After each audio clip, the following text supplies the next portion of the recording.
Hi everyone, well here we are at day 20 of Spellbinder's Crafty Advent Calendar.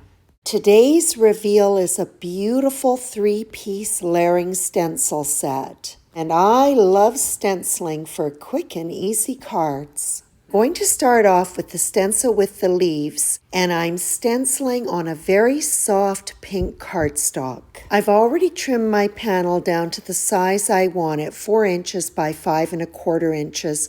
So I'm going to be covering up those little registration die cuts so that I don't get ink through them. I'll be applying Distress Oxide inks using blender brushes for the most part. Pumice stone, a very soft gray, is applied to all of the leaves.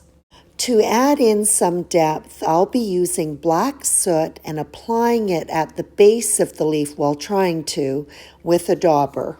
I'll go back in with pumice stone and the blender brush and just smooth out that black ink. And before I go on to my second stencil layer, I'm first going to take this stencil, reposition it at the bottom of the panel, and apply the ink again.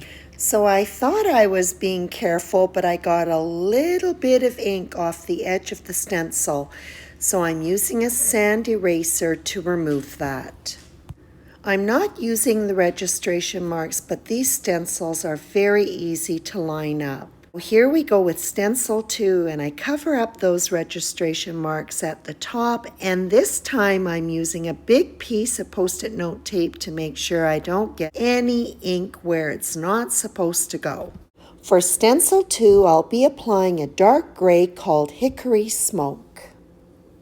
And I'll do the very same thing that I did the last time. After the ink is completely applied, I'll lift the stencil up, flip it around, and line it up to the stenciled image at the bottom of the panel. And then I can go ahead and apply more Hickory Smoke.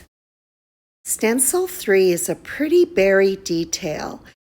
To line this one up, there are 2 central die cut holes that will line up to where the 2 branches meet in the center. And after everything is masked, then I can go ahead and color these berries with a pretty pink using worn lipstick. And again, when I'm done, the stencil will be flipped around and I'll add color to the other pair of branches. What a beautiful stencil set! I'm going to add a small floral arrangement to the center of this card. The layered poinsettia berries and leaves are from the Christmas Wonder die set. The elements have been die cut from a couple of shades of pink and gold cardstock.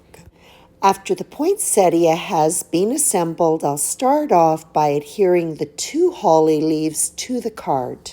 Foam squares will be placed near the tip of the leaf and then liquid adhesive at the base. Then they will sweep up from the card front. The poinsettia is adhered with a large foam square. Using liquid adhesive, the 3 berries are adhered to the base of the 2 holly leaves.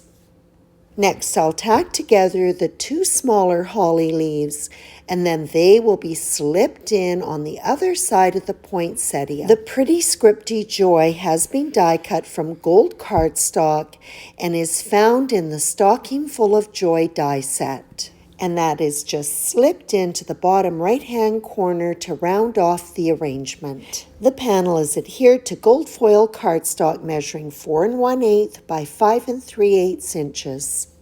It is mounted on an A2 sized card base.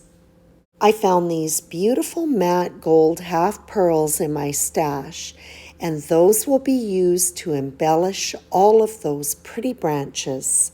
Give the berries equal prominence on the card front, I'm going to finish them off with Nouveau Crystal Drops Morning Dew. Right now it looks cloudy, but when it dries, it is clear. And that wraps up day 20 of Spellbinder's Crafty Advent Calendar. Be sure to stay tuned for day 21, where I'll be using a really awesome product that has been revealed. As always, I appreciate your visit.